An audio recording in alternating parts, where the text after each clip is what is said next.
Frank Sepe for Military Fitness and Wellness Month. I am here with Rob Wilkins. And Rob, can you please introduce our guest? Yes. Hello, everybody. And to all of our veterans out there, early, happy Veterans Day. Thank you for your service. Thank your families for all they do for our great nation. And freedom's not free for all those who are deployed around the world, making sure that we maintain these lifestyles that we have. We really appreciate you. So from Muscle and Fitness, from Frank Sepe and myself and all of our guests and all the folks that we've covered, thank you. And we will say special prayers for you to keep you safe and remind everybody, if you see a vet tomorrow or if you know a vet in your family, say thank you for your service, shake their hand and tell them you appreciate them. So today is a special guest for us. It's a great friend of mine, Dr.Regan A.Stiegmann, former Air Force veteran, recently retired from the Air Force. I'm going to read a little bit about her background. So Dr. Stiegmann is a double board certified flight surgeon who last served at the United States Air Force Academy in Colorado Springs. She completed her preventive medicine residency training at the Uniformed Services University, Walter Reed, with a subspecialization in lifestyle medicine. She'll give us all a rundown of what lifestyle medicine is. Dr. Stiegmann currently serves as a co-director for the digital health track at Rocky Vista University, Colorado, and their Utah campus. She's passionate about human performance optimization, positive psychology, and health promotion. Over the past decade, Dr. Stiegmann has served in many leadership roles and is recognized internationally by the American College of Preventive Medicine and the American College of Lifestyle Medicine. She's also affiliated with numerous medical colleges and healthcare mediums where she is integrating and launching the lifestyle medicine movement within the next generation of allied health professionals. In 2018, she served as the military liaison officer for the first ever evidence-based performance nutrition film made, The Game Changers. More importantly than that, she gets stuff done. I have once said to her that I feel that she's going to be a Time 100 most influential people in the near future, because what she's doing is she's providing useful information for all of us to make our lives better, to make sure that we're more healthy. So without further ado, Dr. Stiegmann, pleasure to have you. Rob, you're too kind. You're too kind. Those are very kind words. And, you know, I like to think that it takes a village and a team to put the links together to finalize and complete that puzzle that we're all after. And that puzzle in my lane professionally is health. And I think, you know, we have a lot to discuss on this session today. And I'm stoked to get that information out there and teach people how to ask the right questions, look at the right places for food and how they're using their dollars to vote, essentially. So super honored to be here with both you and Frank today. Well, thank you. I think the first question, Rob, was we always talk about military service. So can you talk about your military service? And, you know, I'm sure it's incredible, like your resume. No, I appreciate that too. And I think, you know, I wound up as a HPSB or Health Profession Scholarship Program medical student halfway through my medical career, starting right off, commissioned in 2011. I went to Uniformed Services out in Washington, D.C. area, did a residency in preventive medicine with a sub-focus in lifestyle medicine, which is my area of expertise now. In the military, we call it lifestyle and performance medicine, and for good cause. And I have been at the Air Force Academy since 2017. And as Rob mentioned, I separated this past April 2022 for a total of 11 years. And, you know, Rob, I feel you loud and clear, or I hear you loud and clear with giving a nod to our service members. I was deployed 2 years ago right now in United Arab Emirates. And I'm just sending a big shout out and big hug to all of my brothers and sisters who I deployed with. So it means a lot. And I'm so excited to be continuing to provide this information, even though I have transitioned out of wearing my flight suit. And, you know, that's the interesting piece, is that figuring out that strategic pivot to saying, hey, now I can advocate for the right money to go to the right places so that we can focus on things like health maintenance as opposed to disease management, so that we can truly dial in our service members in the name of health, because that is a priority. That is how you preserve national security. So it's been such a unique opportunity to go through the military and the Air Force in particular, getting my feet wet in the aerospace medicine world, which was sort of the fortuitous launch of my career in lifestyle and performance medicine. As you know, in the military, we have to follow guidelines. We have to follow them closely.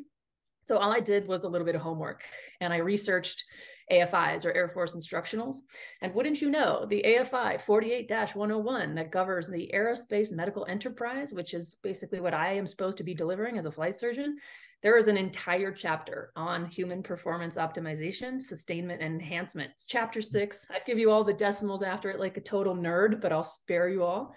But that's the beauty part, is that it's already written into publication for Air Force that we should be delivering human performance optimization across the board, because our service members, that's our human weapon system. And we have to keep them not just ready to deploy, but optimized to deploy. And we've been falling short of that for the last several decades across the board. It's not just Air Force, but it's Army, Navy, you name it. Now Space Force is coming to the table, Marines. I mean, we have to dial in that health component so that we can keep the mission sustained and we can accomplish the mission downrange, so we're not risking injury downrange, things like that. But that's sort of in a nutshell, a multi-minute nutshell, where my career in the military has now landed me today. And when you're saying we're falling short, what do you mean? Like, why do you think we're falling short? Because when I grew up, most people had this imagery of military people being the most fittest folks possibly in the world, that they're fit to fight. And so for decades now, we've been seeing this creep of obesity or overweight. What do you think was the catalyst that started that, but we have not been able to curtail it yet?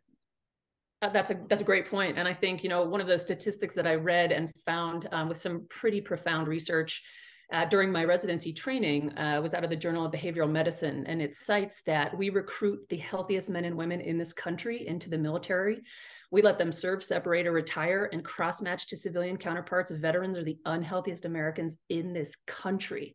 Wow. What now? I'm 6 months into the most unhealthy demographic in this country. Like, there's something fundamentally wrong. Something is happening to us in that time in service. And we're following on and digging deeper into the weeds, and we're learning that it's our poor behavioral lifestyle choices that we're not addressing in service.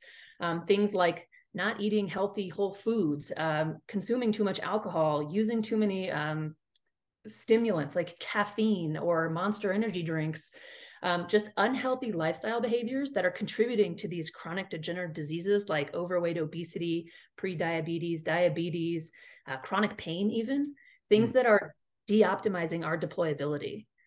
And I think that is something that we very frequently lose forest for the trees in this country because we're very conditioned in this country. And I think a lot of it has to do with, we know now that, courtesy of The Lancet, which is one of the most reputable medical publications out there, 2019, poor diet is now surpassing tobacco use as the #1 cause of death and disability worldwide. How is that not the discussion that is being had in every single doctor's office and every single healthcare professional's office? Because in my opinion, and based on the science, nearly every single American has room for improvement in their diet, and it takes conscious effort. It's interesting how society has changed. They think that everything is solved by taking a pill, right? It's like, oh, take this pill. You take this, that's going to make you feel better. But that doesn't, take this pill. That's how society is. It never used to be that way. Like, a doctor once told me, I work for a cardiac rehab center. He's like, there's no pill that I can give somebody that will build their self-esteem in their heart as much as doing cardio 4 days a week, following a healthy diet, and and obviously clear mental health of some sort of like hot yoga or meditation, some sort of moving meditation. But people think it's the easy way, but it's a short-term solution with long-term negative effects. And Frank, you sort of hit the nail on the head there. So with respect to every one of those components that you mentioned, that is essentially this entity that I keep mentioning, lifestyle medicine, or what in the military we refer to as lifestyle and performance medicine. And what lifestyle medicine is, is essentially a hexad of what you eat, how you move, how you sleep, how you think, how you regulate stress, and how you mitigate risky substance use, with a huge focus on what you eat, courtesy of the science. And I think that's the most beautiful thing, is just realizing that this isn't somebody's opinion. This isn't trying to, throw a wrench in the works or have some ulterior motives. This is just the science that has been proven now for the past 100 years. We have replicable science. We have data that has just been shown time and again that, standard American diet causes standard American disease. And what is a standard American diet woefully low in? Real food, like fruits, vegetables, beans, whole grains, legumes, like things that grow from the ground. Like that is the true hack that I always share with patients, is that if you want to dial in your health, start with paying attention to your fiber. People are like, what's fiber? I need protein, right? Like that's the rhetoric that we keep hearing time and again, just more protein, more protein. Like you want to see gains, you want to see change in your physical performance or your physiology and just how you feel. Pay attention to your fiber intake. Guaranteed you will experience a total 180 in your health and how you perform. It's once again, I love science for this reason. So when you're saying guaranteed, so for many folks, they probably not sure where to get a good, clean source of fiber. So can you give us some suggestions or some ideas on where we could find the right fiber sources? And Absolutely. How much fiber should we use based on our age? Yep. For a child, is it different for men and women? And based on our present physical conditioning, does that make a big difference as well? Great questions. And I will say, essentially, in a nutshell, the smartest way that you're going to be able to see impact for yourself is to track what you change. So I always tell patients right off the bat, like you get to choose your own game here, essentially. Like, what do you want to dial in? Do you want it to be fiber? Do you want it to be how much time you're spending mitigating stress? Do you want to track your physical activity? Things like that. I typically frequently always start with fiber though, because 97% of Americans are deficit in fiber. And so the magic number, if you want to look at it that way, it is different between females and males for the most part, but a good gauge is start aiming rather to hit 25 to 30 grams of natural fiber a day. Anything above 30 grams is phenomenal. And if you're a larger framed male, you're going to be shooting for even closer to 40 grams of fiber. And what does fiber do? I think of it literally as nature's broom. Not only does it help connect and latch on to crappy LDL, bad cholesterol particles, sweep those out. That's how I get patients to drop, 100 points of bad cholesterol in just weeks of time. It goes to your pancreas. It helps clean out all the gunk that's causing metabolic dysfunction, like pre-diabetes. I have patients who have put their diabetes type 2 into remission because all they're doing is dialing in how they're fueling their high performance vehicle of their own body. And I think that is so essential. And to your other point, Rob, where do you get fiber? Fiber grows. Fiber comes from anything that grows from the ground.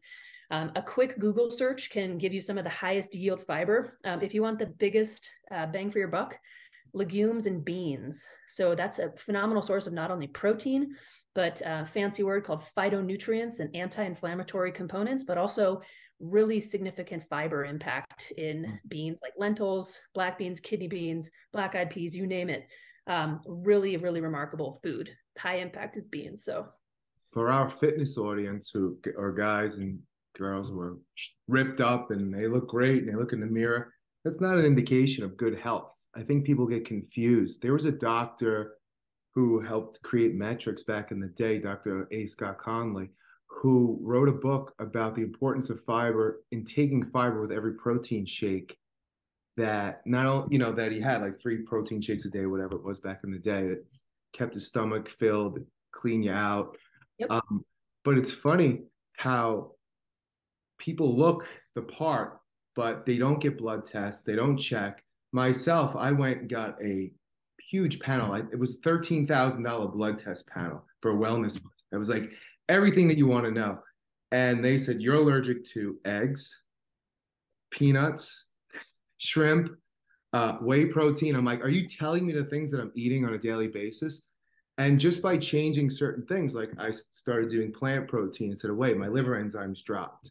Like LDL, like there's so many, but I just want to let people know out there, yeah, you may look good in the mirror and you look great and you have a six pack, but that's not an indication of great health. So do get your blood test because you're right. Like those little changes will definitely add up. And Frank, to that point, I think you're spot on. And not everybody can afford a $1,300 panel, but I think it doesn't have to break the bank. And some of those simple things that we look at, whether it is something like a BMI, which we know is a relatively outdated modality for measuring fitness, but it's still something, and we have that. Look at something like body fat, also something like total cholesterol panel, a hemoglobin A1C, a fasting blood glucose.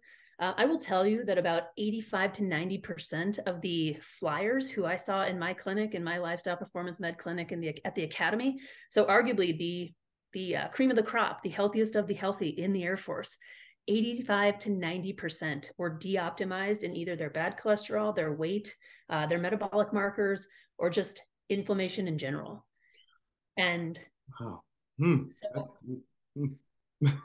with that in mind, then, what does that cost our nation? So when you're talking about they're not fit to fight, what is it costing us? So are we spending more money to get people fit to fight? Or are we not giving our best efforts because we're not at optimum health? Are we missing things? Are there some accidents that have probably happened because, again, we're just not at the top of our game? So on an athletic field, you could see someone who might not be in shape, but in a cockpit of a fighter jet, you think this is the best of the best. So, and I'm also sure some of them probably don't want to hear all this either. You're right. And I think this is the beauty part of this discussion is that I'm a big fan of not just sticking my head in the sand as a healthcare professional either. And I give patients the option, which go figure patients like, and it's not just a paternalistic finger wagging, like you need to eat less and exercise more because that works for this many people, right? Like give them a strategic game plan for achieving goals, short-term, medium-term, long-term. And Frank, to your other point about this idea of like, oh, well, I'm jacked and yoked and I've got my sensor, like, what do you think your epigenetic regulation is doing inside of you? We call this skinny fat. And it's a component of saying like you are unhealthy inside, and this typically comes about and gets manifested more profoundly when people crest over into later 30s and 40s. Metabolism can shift, or you start doing things like having kids. Things slow down, habits deteriorate, things like that. But Rob, also to your point too, this is a significant economic burden for us as taxpayers. I'll give you 4 stats for largely preventable components that the DoD is spending on an annual basis. For overweight and obesity issues and sequelae from health issues that relate to those diagnoses, $1.5 billion annually. That's a B right there. For tobacco misuse and abuse, that's 1.2 billion or around there, 1.2 billion or so. For alcohol misuse, that's 1.1 billion. And the big kicker here, and which is why, I want people to start hearing this, musculoskeletal injury in the services, $3.7 billion a year, which we know the scientifically proven connected pieces of overweight and obesity that are directly linked to musculoskeletal injury. And then you want to compound that. This is like a low estimate. So doing all that, public math, that's $8.1 billion a year. Wow. That is an underestimate. That's not accounting for things like presenteeism, duty days lost, things that like, oh, wow, this is like a second or third order tiered component of something that is starting with health that we have the power to control. We just need to be set up in the right capacity to do so. The problem, these numbers pre-COVID or post-COVID, or I would assume that they're probably revolving numbers because the data keeps coming in. You're exactly right. And you can imagine what a pandemic has done to our service members. It looks strikingly similar what it has done to our civilian counterparts too. And that is where our growing threat to national security, our jeopardization of deployability and just retaining our health. Like we join the service and we know that our duty is to potentially be called up in 4 days and shipped out to the Middle East. Like you need to be ready and fit to fight. You can't just be hoping that, hope they don't pull my card. You have to be prepared. And we have the opportunity now, Rob and Frank, to build that infrastructure for our service members.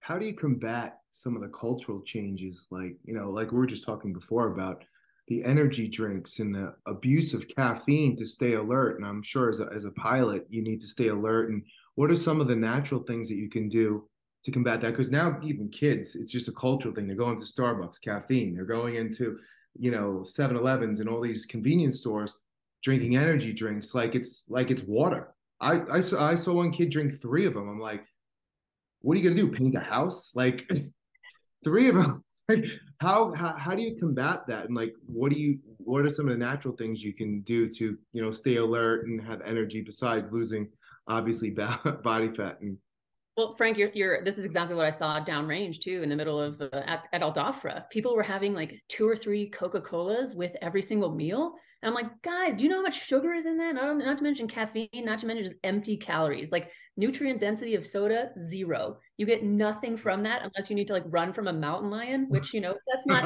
what we're after. We're after high nutrient density.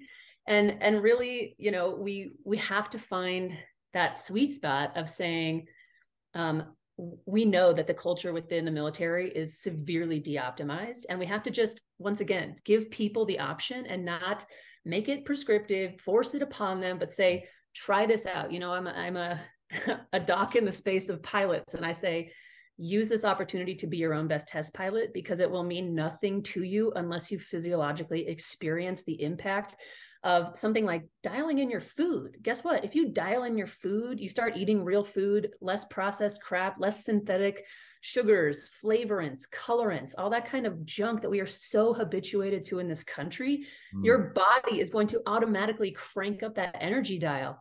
And that's the beauty part. We call it the upward spiral in lifestyle medicine, because you have all of these wonderful, favorable side effects like increased energy, brain fog disappears, you sleep better, you recover faster from injury, you perform better physiologically and physically, like you lift more, you run faster. It's pretty stellar stuff. So I think it's taking a step back and saying, well, why are you crushing these energy drinks like you are? Are you deficient in sleep? Are you eating, McDonald's and Wendy's because that's on every single military installation around the world? Or what is really causing this deficit in energy that you feel like you just have to be chronically getting after it with the monsters, right? Yeah. Basically what you said, if they do the right thing, they're going to feel that way. They don't need these energy drinks if they just get more sleep and eat the right foods and work out. So I would think, where does this all start though? Because it basically seems like this is an education process that is lacking greatly from the home through the services and even beyond, because as you've shared with me before, our retirees, they're in bad shape. They're in that worst group of citizens. And what can we do to help them, step-by-step processes or things that we can do to make them more healthier? I think, this is such a salient point here, Rob, is that you have to find those small things that you can dial in bit by bit, because the adage that I use is, if you're a kindergartner trying to speak 12th grade Japanese, that's not going to make sense because you have 12 years of progress to do. And that's, of course, like metaphorical. But for example, even doing something like prescribing to a patient, consume half of your body weight in ounces every single day of water. That profoundly changes people's lives. And I kid you not, probably like over 50% of medical issues are due to the fact that we are very poor at maintaining our hydration status, especially if you live in a dry place or a dry climate like Colorado or even in Arizona. So the big thing that is starting to tip now, Rob, is that we are at this intersection where patients are waking up, they're opening their eyes, they're interacting with providers who are giving them, once again, this option of saying, hey, yeah, I can grab my health essentially by the horns, and I can totally 180 it, and I can get rid of chronic disease. And here's how to do it. And you partner with a team, like a physician, like a quarterback. You have a registered dietitian who gives them this kind of science-based evidence and strategic approaches for meal planning, et cetera. Even if they're rehabbing or prehabbing, that's really relevant to have that discussion of saying, hey, guess what? You're going to recover faster if you have to go in for a surgery, or you're nursing a already twisted ankle, or some injury in that capacity. Your cells get to heal faster if you provide them what they need. But I think the key here is that we are starting to deliver the elements of lifestyle medicine within clinics. And we know that we have bigger leadership buy-in. The Air Force actually has a lifestyle and performance medicine working group that is working to basically network and de-silo all of these efforts that seem to be just so stovepiped in the services. Because we know the Army has H2F, we have tons of great efforts that are coming down the pike, but we have to give them the right language and the right cadence for care delivery. And that involves a lot of education. You know, we have the holidays coming up now too, and it's, you know, people by nature do the same thing year after year. I'm going to mom's house. I'm going to have this pie. I'm going to have this. You know, after 10 years, they gain 5 pounds a year every year. And they're like, where did this 50 pounds come from? There's definitely a correlation between, you know, the suicide rate is astronomical around the holidays and obesity. And obviously, if you don't feel good, you know, if you don't feel good about yourself physically, mentally, it's going to be draining as well. Don't you agree? It's like, it's very difficult to stop people's, you know, bad habits, especially around this time that we're, you know, the holidays. Frank, I think you're touching on something that we always bring up, and I call it the status quo plateau, where for the most part, most people have spent their entire life not getting any sort of different message from a medical professional other than, guess what? You got high cholesterol, we're going to pop you on a pill. Guess what? You got high blood pressure, we're going to pop you on a pill. Failing to give that patient the first line intervention that is recommended by, you know, some of the leading medical entities in this country, clinical endocrinology, American Heart Association, American Family Practitioners. Like, this stuff should be front and center for every nurse, every PA, every doc, every registered dietitian, for exactly that reason, Frank. And I think, you know, this, once again, I had a patient recently who gave a testimonial, and she said, I had no idea how crummy I actually felt when I was able to compare it by leveling up, essentially. She dialed in her food. She was able to dial in her energy, which led her to being able to physically be active, which led her to dropping 55 pounds, reversing, you know, her blood pressure was 180 systolic, the top number, dropped to 90 systolic. Like, over time, she normalized all of her conditions. I mean, this is incredible stuff. Give your body the opportunity to heal, and it will. Not only will it heal, but you will figure out how your body performs. And that is the beauty part of lifestyle medicine. Wow. And so lifestyle medicine, though, it seems like you could be 60, but you could have a body or feelings of a 75-year-old. So by having this lifestyle medicine, you could probably optimize your performance, optimize your life. You're there for your kids and your grandkids. You're actually performing or participating in their lives, as opposed to just sitting in the chair and rocking as we're used to seeing grandparents years ago. So I think this has so much potential for all of America, but how come we're not getting this message through the mass media? Like, how come the big newscasters aren't sharing your message? I think it begs the question to have a discussion of understanding that we are in a capitalistic society, and capitalism thrives on money. And that intersection of health and money, guess what? They make dollars when you are sick, when you have to be on sustained pharmaceutical intervention, you have to go in, get procedures all the time. So we are actively working on capturing the health impact of prevention. And if you think about it, how do I code for all of the good work that I do as a physician? I put an ICD-10 code in. Every single ICD-10 code is based on a disease state or diagnosis, AKA we have waited for you to get this disease. We didn't land you left of bang. We didn't prevent you from getting that diabetes in the first place. That is exactly why this discussion is so near and dear to my heart, because guess what? We have the means to teach all of our allied healthcare professionals to teach their patients how to prevent, treat, and reverse chronic degenerative diseases like the common ones: overweight, obesity, bad blood pressure, bad cholesterol, pre-diabetes, diabetes, chronic pain. Not only prevent, treat, and reverse those diseases, but optimize your physiology. It is incredible. I kid you not. I mean, try it. Okay, here's a fun hack that I do. I've had a couple of world-class athletes come through as patients of mine. And I say, before you exercise, grab 2 cups of like greens, whether it's arugula or spinach, just like rich leafy greens. Eat those 2 cups of greens, just chalk them down. I know it's not the most palatable thing, but wait for 10, 15 minutes, then go work out. What happens to your body physiologically? Oh, vasodilation. You deliver blood faster to your muscles. You feel lighter. This has just been proven once again by science. It's essentially like nature's pre-workout. And you're dialing it in for your cells. And same story on the other side for recovery. I mean, there's many, many studies out there that show that use your food. Definitely. But I think it almost seems too easy because you're telling us to do things that I think in our heart of hearts, we know we should be doing these things. But when you break it down, when you talk about how these things, I almost think people, it can't be that easy. And maybe it's not, maybe the sustainment is the hard part, but doing it for a few days in a row. So maybe what we start is you try to do it most days of the week. Yep. And then you start getting to most days of the month. And then most days of the year makes you a healthier person. And I like to think of it as focus on achieving non-zero days.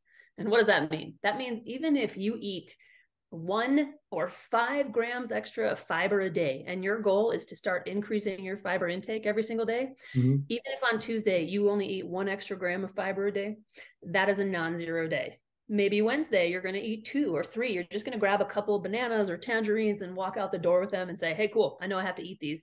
Cool. Once again, the point here is to just string together as many non-zero days as possible, because even small progression is progression. I think we have an obsession in this country with saying, if I don't go from 0 to 60 in 4 seconds flat, it's not progress. That is not how the human brain changes, and that is not how the human brain adapts to novelty either. So you have to give yourself that grace and that space to say, one, this is also why tracking is so vital, because if you have like a printout of the month smacked on your mirror in the bathroom and you're actively keeping track, like top right corner, I'm going to rank my energy level from 0 to 10 every single day. Bottom left corner is going to be how many grams of fiber I'm eating every single day. You're like, this is your just due diligence. This is your requirement to yourself. Just track these small things. You're going to see that progress, and it is going to mean something to you, not only on paper, but physiologically. You will feel that. And I think we just have to get more into that idea of like slow rolling it. This is not all or nothing. It's all or something. And it's one bit at a time. Look, you can have the best program in the world. And we used to say this when we did infomercials and we had the diet and training program. But if you don't have the motivation and the will to do it, it's not worth the paper it's printed on. So how do you get those people motivated to do it? It usually takes a tragic incident of some sort to actually ignite that spark for them to actually do something about it. And that's really sad. But the point is, people are very habitual and they just eat what their parents ate or what they're used to or what's convenient. When you say, hey, you know what? Don't eat chicken fingers, eat grilled chicken. Oh, I got to grill it. I got to make it. There's always an excuse for it, like even facts from a blood test. Well, if I just do a little bit of this, I'm not going to go 100%. I'm going to go 50% on this. In general, people don't have the motivation to want to do it. That's the problem, right? And it comes down to this, very Nietzschean why moment of just like when somebody has a strong enough why, they can bear almost any how. And Rob referenced it earlier about, okay, well, what does being alive really matter to you? Do you want to stay alive long enough to see your kids graduate from college or do and create big life events in their existence, or maybe your grandkids, things of that nature? Do you want to just, have better feeling with your own family, or just what's cultivating that fire inside of you to even be alive? And I think, Frank, your point about whether or not how you fall on that sliding scale, some patients say, I have to go cold turkey, or I know I'm not going to be able to sustain this. Some other patients say, hey, guess what? There's no way I could get off of cheese or things. And I'm like, don't do what's impractical, right? Once again, the slow roll. So even if you're eating 50% less of the items that we know, things like high in saturated fat, cholesterol, things that are creating inflammation in our bodies, but sadly, they're the things that we have been taught to eat our entire lives. So, I mean, even if you're going 50% on the cheeses or like the animal products that are creating those cholesterols that are jacking up your LDLs, your bad cholesterol, cutting those sustainably in half over time, you're going to see results. But you're going to get the most rapid and the most robust results by trying to get to that plant forward, high fiber, less processed, no processed, that status. And I know that seems way out there for most of us. And I mean, true to form, I come from a farm family. I mean, we've got 800 acres in central Illinois. And by no means have I done this my entire life. And this is a real kicker, Frank and Rob. I love this quote from Maya Angelou. And she says, do the best you can with what you know.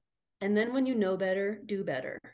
And as a physician, it is my duty and it is my due diligence to my patients to give them the science, to allow them to make an intelligent decision, not only for themselves, but for their families. Yeah. And then when they start experiencing this and they start witnessing those changes, they're like, oh, shoot, Doc Stieg, dang, like all you did was quarterback. I'm standing in that end zone, catching that pass that you're hucking at me, and we're getting points on the board because the currency of points in this system is health. And when people start experiencing that shift from that status quo plateau, that is a game changer. Yeah. And so do you find that, do you have cooperation where within the services where the Army, the Navy, the Marine Corps, did you ever have a workshop where the leads of all these service branches come together and talk about health, fitness, nutrition? Because it seems like you're probably all on the same page. You just need to be in the same room so that you can go forth with this message, because it makes so much sense. And these are the smartest people in the world. So I would think that once you provide data, that's the key point, that data to them, that you should be able to get buy-in to where we can work together and we're stronger together as opposed to individual branches. You're spot on, Rob. And I will say the team at CHAMP, or the Consortium for Health and Military Performance at Uniformed Services, they held a 2021 summit, essentially focusing on TFF, which is Total Force Fitness, which in essence has 8 domains, essentially 6 of which are the lifestyle medicine domains. The others like financial, and I think readiness is one of the other components. And I mean, true to form, this is the kind of stuff that, yeah, we talk a lot about, and we need to come together and build that foundation when it comes to allies and partnerships, strategic with non-government agencies, within the government, just like best practices, because we know the notoriety of in-service stovepiping, good efforts that die on the vine, somebody PCSs. And I think we have launched that effort for sure. And there's actually a publication coming out in the next several months, snapshotting the results and the impact of that 2021 summit. But we need to do that more reliably, and we need to build billets for lifestyle and performance medicine subject matter experts, whether you're a doc, whether you're a PA, whether you're a nurse, but just to be carrying that message and that standardization to every single base, so that you know you're going to have that consistency regardless of where you go, regardless of what uniform you're in. If you watch the movies, no, you watch the movie, you always, like in foreign military movies, you'll see them doing Tai Chi or some sort of exercise to lower their blood pressure and get them to a certain point of calm, of meditation. Is there a lot of resistance for a meditation? They're like, oh, that's hokey pokey, I don't need that. Or like, have you seen a lot of resistance to that? Because I'll tell you a quick story. Like 15 years ago, I had high blood pressure, was getting high, and they were like, you can take medicine or you can do something about it. I'm like, I'm gonna go to hot yoga. I was the only guy in the class the first, couple of times I went. It was very hard for me not, as an athlete and stuff, not to be great at it at first and to be the worst person in the class. But I got through it. My blood pressure's been low or at optimal levels since. So it just taught me how to breathe, a 6-second breath, pranayama breathing, and other things like that. Then got into transcendental meditation and stuff of that nature. Is there a hesitation from a lot of men in the armed forces, do you think, in doing meditation or something like a Tai Chi or some sort of mental stress? I think there's a lot of cultural norms that we need to start helping to eloquently deconstruct, if you will, because I think, yeah, a lot of this has to do with identity. Yeah. And a lot of people are like, oh my God, if I'm not crushing 14 pounds of baby back ribs, I'm not a man. Like, all right, this is called good marketing in America, and you're the next issue waiting to happen from a health standpoint. And like, once again, this isn't rocket science. This stuff has been proven for centuries. Mm-hmm. And I think, the receptivity of this kind of stuff, Frank, comes, the right phraseology. Like if you call it tactical yoga, guess who's going to pick it up? Oh, the special operators and all the but I think that to prove your point, like the reason why this stuff is multifaceted and multifold, and why your blood pressure more than likely dropped, was because you're not only physically still active in things like yoga, But you're managing stress in a completely different way. And those components compound. And if you'll remember that HEXAD of Lifestyle Med, stress management, physical activity is 2 of those 6 pillars. And I think, I go right back. I'm a big quote gal. I go back to Einstein's quote of, if you keep doing the same thing over and over again and expecting a different result, that is the definition of insanity, right? So maybe just, once again, being your own best test pilot, trying something you haven't tried before, even if it might not seem like it's the most macho thing to do, like get over yourself. I love you as your doctor. I'm telling you, get over yourself to try something new, to try to get a different result. How about living another 20 years? Exactly. And I mean, there's brilliant stuff, a brilliant publication out of Scandinavia that showed, regardless of what age you start these lifestyle medicine interventions, just shifting away from a standard American diet, whether it's 20, 30, 60, or 80, you're going to add quality life to your existence. What remains, and that's the point. You don't want to just be debilitated, defunct, broken because you have 5 to 7 chronic diseases that are keeping you bedridden. You want to have quality of life in those years, right? And that's what drives me crazy is people quote celebrities more than they do physicians, who it's like, well, Kim Kardashian does this, or this person does this. I'm like, seriously? Sure. Is that where you get your information from?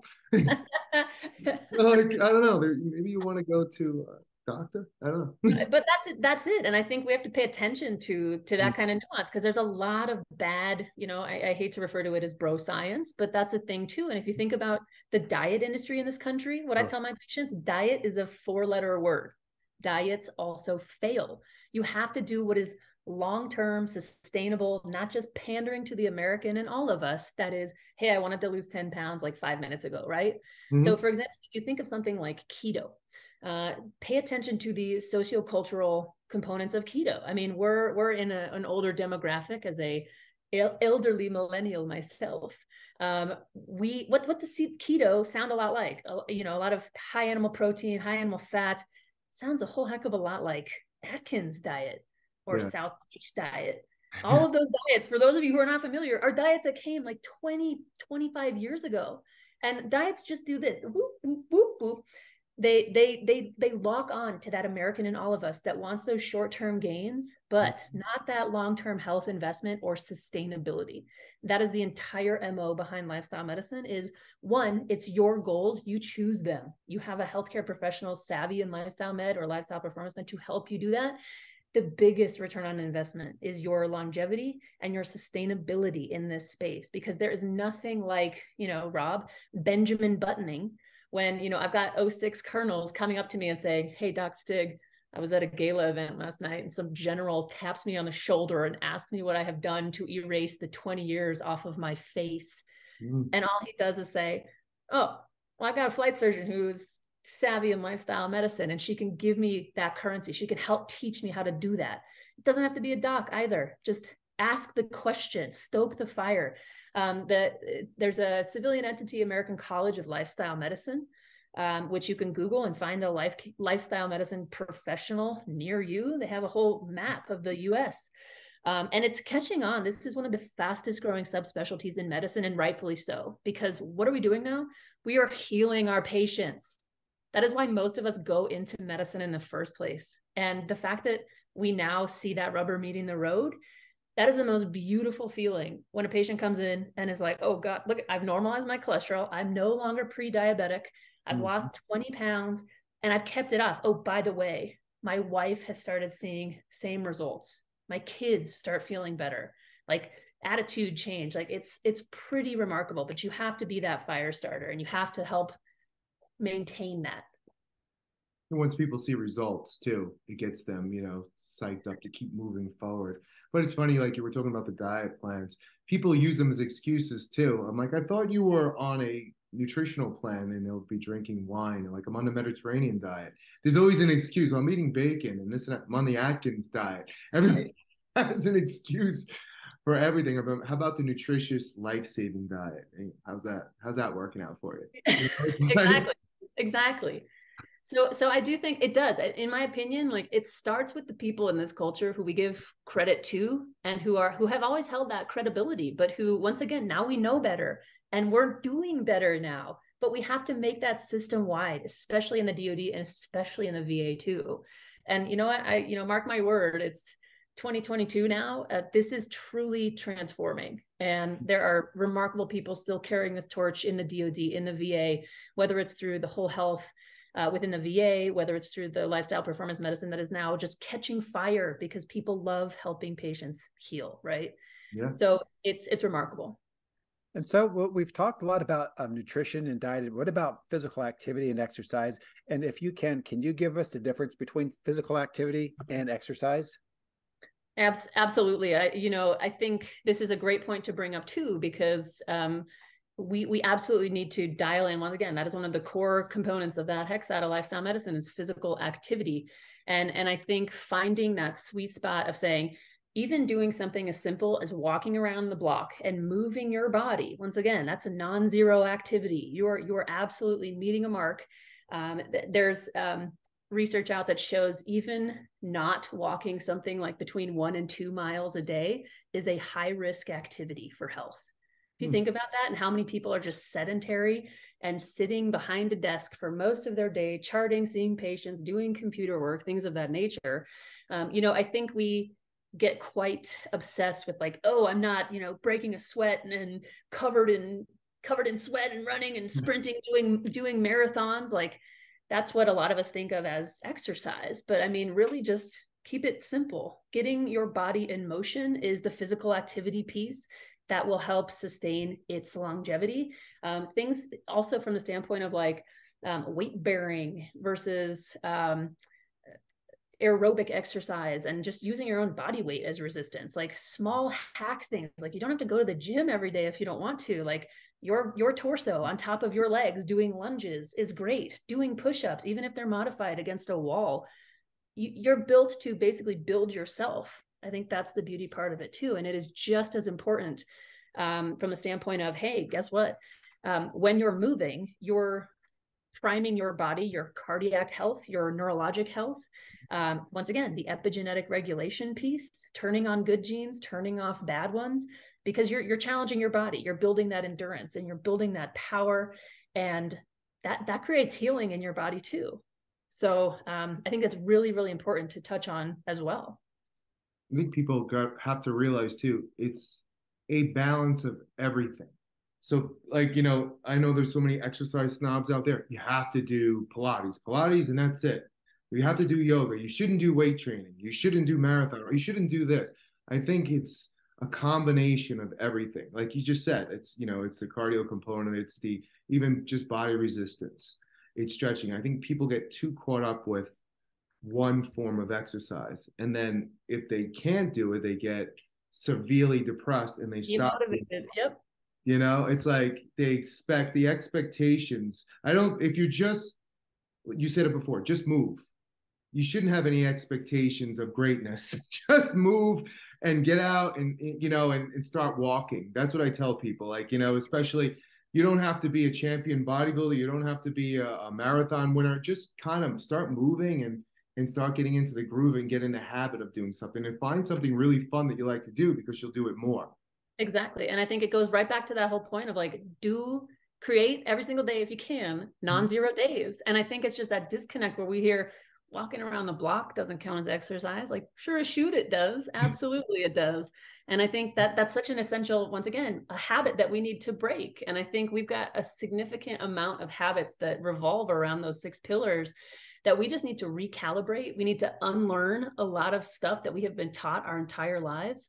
And we need to just, once again, circle back with professionals who can provide that foundational knowledge base and say, I hate to break it to you, but America is based on money. We got to market. We got to sell ads. We got to sell a lot of garbage to us. And we know better. We can do better, and we need to do better as a society. And like, this is a great rationale and like realization of us coming together as a triad and saying, how do we create those action items?